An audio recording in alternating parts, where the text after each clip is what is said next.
दोस्तों, क्या आपके साथ ऐसा होता है?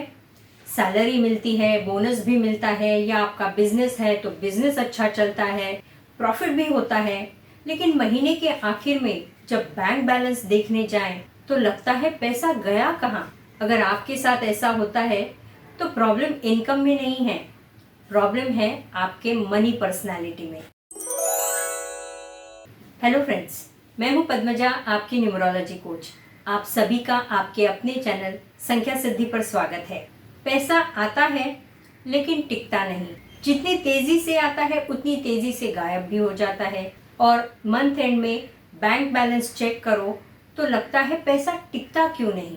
इसका कारण आपके मनी पर्सनालिटी में है, और आप सभी के लिए आज मैं एक पावरफुल रेमेडी बताने जा रही हूँ जिससे आपको इस प्रॉब्लम से हमेशा के लिए मुक्ति मिल जाए। न्यूमरोलॉजी के अनुसार हर मूलांक की मनी पर्सनालिटी मतलब पैसा कमाने का, उसे खर्च करने का या उसे बढ़ाने का पैटर्न अलग अलग होता है। तो आज हम जानेंगे कि हर मूलांक का पैसों को लेकर या मनी बिहेवियर कैसा होता है। मूलांक 1 मतलब आपका जन्म किसी भी महीने की 1, 10, 19 या 28 तारीख को हुआ है। राजा रॉयल होते हैं, रॉयल चीजें पसंद करते हैं और कई बार बिना सोचे समझे इम्पल्सिवली डिसीजन लेकर खर्चा करते हैं। मैं डिजर्व करता हूँ, इसके चक्कर में इनका बजट डगमगा जाता है। मूलांक 1 हर रोज का हिसाब किताब रखना शुरू कीजिए। आपके इनकम और डेली एक्सपेंस को लिखते जाइए। इससे आप ही को पता चलेगा कि आपका पैसा कहाँ जा रहा है, और अपने आप आपके बेवजह के खर्चे कम हो जाएंगे। मूलांक 2 वाले इमोशनल स्पेंडिंग करते हैं। ये वे लोग हैं जिनका जन्म किसी भी महीने की 2, 11, 20 या 29 तारीख को हुआ है। ये केवल अपने पर नहीं लेकिन औरों पर भी खर्चा करते हैं। तो मूलांक 2 वालों को जब ये औरों से डील करते हैं तो एक इमोशनल बाउंड्री सेट करने की ज़रूरत है। और जब भी अर्ज हो, जब भी कुछ खरीदने की इच्छा हो तो उसे एक्नॉलेज कीजिए, ठीक है, लेकिन पॉज का बटन दबाइए। खुद को 24 घंटे की मोहलत दीजिए और उसके बाद फिर से निर्णय लीजिए। आप खुद देखेंगे कि आपके कितने खर्चे इससे कम हो रहे हैं। मूलांक 3 जिनका जन्म किसी भी महीने की 3, 12, 21 या 30 तारीख को हुआ है, ये गुरु प्रधान लोग हैं, तो ये नॉलेज और खुद को अपग्रेड करने पर खर्चा करते हैं। लेकिन कई बार बिना सोचे समझे नए कोर्सेस या कुछ नई चीजें ये खरीद कर लाते हैं। मूलांक 3 अपनी ग्रोथ पर खर्चा करना बेहद जरूरी है, लेकिन आपको फाइनेंशियल डिसिप्लिन की उससे ज्यादा जरूरत है। हर महीने का आप एक लर्निंग बजट बनाइए, जिसका मतलब है कि सेल्फ डेवलपमेंट पर, सेल्फ ग्रोथ पर आप कितना खर्चा करेंगे, इसका पहले ही एक बजट बनाकर रखिए। और एक स्पेसिफिक अमाउंट, आपके इनकम का एक हिस्सा, वो कितना भी छोटा क्यों ना हो, आप उसे सेव कीजिए। इससे हर महीने के आखिर में पैसा गया कहाँ, ये सवाल आपके मन में नहीं आएगा।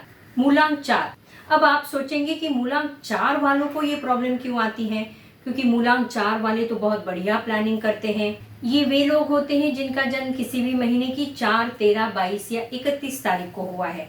बहुत एक्सीलेंट प्लानिंग करते हैं, लेकिन ये हमेशा परफेक्ट सिचुएशन की ताक में रहते हैं, तो ये ओवर एनालिसिस एक्शन पैरालिसिस में बदल जाता है। मूलांक 4 अपने रिसर्च के साथ डिसीजन की डेडलाइन रखिए और एक्शन कीजिए। स्मॉल इन्वेस्टमेंट से शुरुआत कीजिए। केवल सोचते ही रह जाएंगे तो आपकी परिस्थिति में सुधार नहीं आएगा। मूलांक 5 जिनका जन्म किसी भी महीने की 5, 14 या 23 तारीख को हुआ है, उनका मूलांक है 5। चेंज, वैरायटी, एडवेंचर के बिना इनका जीवन सूना होता है। ये अपनी खुशियों के लिए खर्चा करते हैं, इम्पल्सिव बाइंग करते हैं, और इनका पूरा बजट ऊपर नीचे हो जाता है। मूलांक 5 जब भी इच्छा हो, कुछ खरीदने की आपको अर्ज हो, तो पॉज का बटन दबाइए। जो चीज आपको चाहिए उसे विश लिस्ट में डालिए और कुछ दिन बाद फिर से निर्णय लीजिए कि क्या मुझे ये खरीदना चाहिए, इससे मैजिक होगा। मूलांक 6 इनका जन्म किसी भी महीने की 6, 15 या 24 तारीख को हुआ है। ये अपने परिवार के लिए, अपने दोस्तों के लिए ज्यादा खर्चा करते हैं। आपकी ये मनी पर्सनालिटी आपकी मनी ड्रेन कर रही है। और दूसरी बात, मूलांक 6 वालों को लग्जरी पसंद होती है, तो लग्जरी की चीजों पर भी ये खर्चा करते हैं। मूलांक 6, आपको फाइनेंशियल बाउंड्री सेट करने की जरूरत है, जिसका मतलब है कि मैं इतना ही खर्चा कर सकती हूँ या इतना ही खर्चा कर सकता हूँ। जब ये फाइनेंशियल बाउंड्री सेट हो जाएगी तो आपके बेवजह के खर्चों पर अपने आप लगाम लग जाएगा और आप खुद फाइनेंशियली सिक्योर हो जाओगे। मूलांक 7, इनका जन्म किसी भी महीने की 7, 16 या 25 तारीख को हुआ है। आध्यात्मिक होते हैं, स्पिरिचुअल होते हैं, पैसों के बारे में ज्यादा सोचते नहीं। ये काम करने में, कार्य करने में विश्वास रखते हैं, लेकिन उसके फल की अपेक्षा बिल्कुल नहीं करते और ओवर एनालिसिस बहुत करते हैं, जिससे एक्शन पैरालिसिस हो जाता है। मूलांक 7, फाइनेंशियल इग्नोरेंस से बाहर आइए। एक बेसिक फाइनेंस का कोर्स कीजिए जिसमें इन्वेस्टमेंट्स कैसे की जाती है उसके बारे में सिखाया जाता है। आप बेफिजूल का खर्चा नहीं करते, लेकिन आपका पैसा बढ़ भी नहीं रहा, तो अगर आप इन्वेस्टमेंट्स करेंगे तो आपको फाइनेंशियल अबंडेंस जरूर मिलेगा। अब मूलांक 8 की बारी। मूलांक 8 मतलब इनका जन्म किसी भी महीने की 8, 17 या 26 तारीख को हुआ है। मेहनती होते हैं, अपने दिमाग से कार्य करते हैं, स्टबर्न होते हैं, किसी भी नए बदलाव का तुरंत स्वीकार नहीं करते, काम में इतने व्यस्त हो जाते हैं कि फाइनेंशियल प्लानिंग पीछे रह जाती है। मूलांक 8, इन्वेस्टमेंट्स की शुरुआत कीजिए। आपके पर्सनालिटी से मैच हो ऐसा लॉन्ग टर्म इन्वेस्टमेंट प्लान लेकर उसमें इन्वेस्ट कीजिए। एसआईपी कीजिए। स्लो ग्रोथ भी ग्रोथ होती है।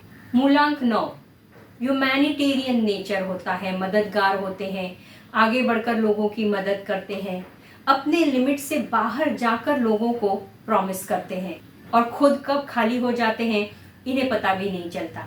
मूलांक 9, अगर आपको दूसरों की मदद करना जारी रखना है तो पहले खुद को फाइनेंशियली स्ट्रॉन्ग करो, खुद को समृद्ध करो, डिसिप्लिन से सेविंग शुरू करो, इन्वेस्टमेंट्स शुरू करो और अपने खुद के लाइफ के लिए, अपनी सलामती के लिए एक इमरजेंसी फंड होना बेहद जरूरी है आपके लिए। तो आपके इनकम का कुछ हिस्सा इमरजेंसी फंड में हर महीने जाना चाहिए।